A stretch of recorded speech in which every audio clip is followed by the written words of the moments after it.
سرکار مولا علی رضی اللہ تبارک و تعالی عنہ وکرم اللہ تعالی وجہہ الکریم، آپ فرماتے ہیں کہ سرکار دو عالم علیہ السلام کے وصال با کمال کو 3 دن گزر چکے تھے۔ آپ فرماتے ہیں کہ ہم لوگ نہایت غمزدہ اور مدینہ طیبہ کی فضا نہایت سوگوار، کوئی اس کونے میں بیٹھا رو رہا ہے، کوئی اس کونے میں بیٹھا درود و سلام پڑھتا ہے، کوئی نماز میں مشغول ہے، کوئی تلاوت قرآن میں مشغول ہے، آنکھوں میں سرکار دو عالم کی تصویر اور لبوں پر رسول کا درود۔ کیا نقشہ اور کیا عالم ہوگا، ناقابل بیان الفاظ ہیں یہ۔ آپ کہتے ہیں کہ ایک عرابی آتا ہے، وہ عرابی آ کے سرکار دو عالم علیہ السلام کے روضہ اطہر پر گر پڑتا ہے، حضور کی قبر انور پر۔ اب ظاہر ہے وہ اس وقت ایسی تو نہیں تھی جیسے ابھی ہے، تو وہ سرکار دو عالم کے روضہ مطہرہ پر آ کے گرتا ہے، چیخ مارتا ہے، روتا ہے، اور آپ کی قبر مبارک کی جو مٹی مبارک ہے نا وہ اٹھا کر اپنے سر میں ڈالتا ہے۔ اللہ اکبر۔ اور نہایت واویلا کرتا ہے، نہایت روتا ہے اپنے آقا کے حضور، اپنے مولا کے حضور، اور رو کے کہتا ہے کہ یا رسول اللہ، آپ نے اللہ کا پیغام ہم تک پہنچایا، اور اللہ کا یہ پیغام ہم تک پہنچایا کہ جب تم اپنی جانوں پہ ظلم کر لو تو میری بارگاہ میں آ جاؤ۔ آپ کے اللہ نے یہ فرمایا ہے کہ اگر تم اپنی جانوں پہ ظلم کرو تو میرے حبیب کی بارگاہ میں آ جاؤ۔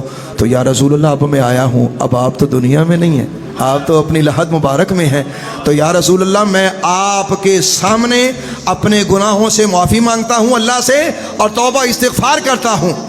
یہ کہتے ہوئے وہ غش کھاتا ہوا رسول کریم کے روضہ انور پر تڑپتا رہا اور بلکتا رہا، اور اللہ کے حضور یہ عرض کرتا رہا۔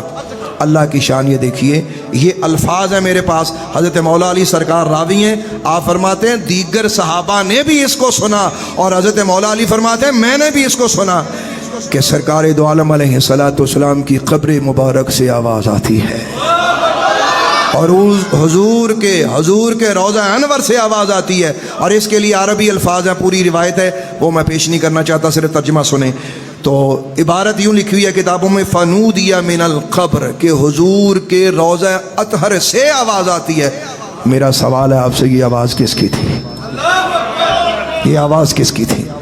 حضور یہ آواز کس کی تھی؟ لوگ اسے کہیں گے جی کہانی ہے، کس ہے؟ حضور میں اس کا علاج کر کے بیٹھا ہوں، میں آپ کے سامنے وہ چیزیں پیش کرتا ہوں، میں دیکھتا ہوں کہ اس کا انکار کیسے کیا جاتا ہے۔ اچھا، کہتے ہیں کہ سرکار دو عالم علیہ السلام کے روضہ مطہرہ سے آواز آئی کہ چلا جا، اللہ نے تجھے بخش دیا ہے۔ اللہ! حضور کہاں خالی گیا، کہاں خالی گیا وہ دیوانہ؟ رسول خدا کے در انور پہ جب اس نے اپنے اللہ کے حضور تڑپ کے مدینے والے کی بارگاہ اقدس کا وسیلہ دے کے سرکار دو عالم کو پکارا، اللہ سے بخشش مانگی، تو اللہ نے اسے خالی نہ لوٹایا۔ سرکار دو عالم کے روضہ مطہرہ سے آواز آئی کہ جا، چلا جا، تو بخشا گیا، تیری بخشش ہو چکی، تجھے بخش دیا گیا۔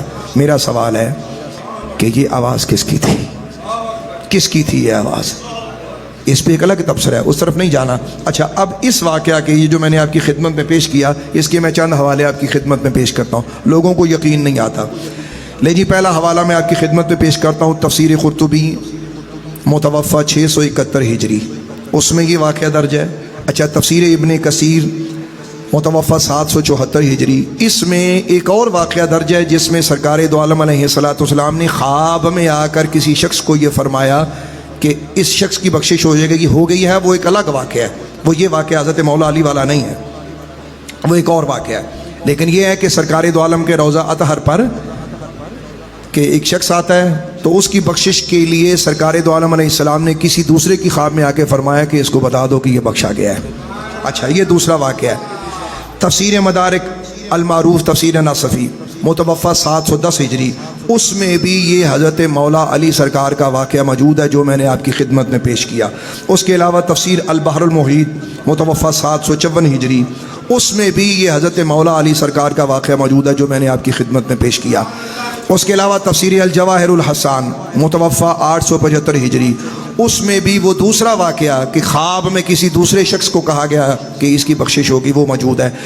اور سب سے بہترین حوالہ اور قریب کا حوالہ تفسیر الکشف والبیان متوفہ 427 ہجری، اس میں یہ حضرت مولا علی کا واقعہ جو میں نے آپ کی خدمت میں پیش کیا ہے۔ میرا ایک سوال ہے کہ 7ویں 6 ہجری، 8ویں صدی ہجری اور 9ویں صدی ہجری اور 5ویں صدی ہجری کے مفسرین، اور بھی بہت سارے حوالہ جات موجود ہیں اللہ تعالیٰ کے کرم سے، جو میں وقت کی قلت کے پیش نظر میں وہ پیش نہیں کر رہا، صرف ان چند حوالہ جات پہ آپ کی خدمت پہ پیش کرتا ہوں۔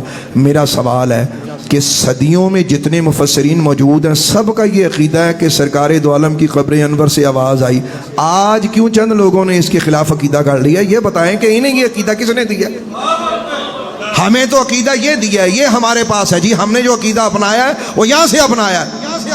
آپ بتائیں کہ آپ کو یہ عقیدہ کس نے دیا کہ نبی سنتے نہیں ہیں، مر گئے ہیں، مٹی مل گئے، ختم ہو گئے، ککھ نہیں ہوتے پہ وٹا ہے ٹہری ہے، ایک نے کیا یہ عقیدے کی بنیاد پیش کریں؟ ہم اپنے عقیدے کی بنیاد قرآن سے پیش کرتے ہیں، پیارے نبی کے فرمان سے پیش کرتے ہیں، اور اللہ تعالیٰ کے کرم سے امت کے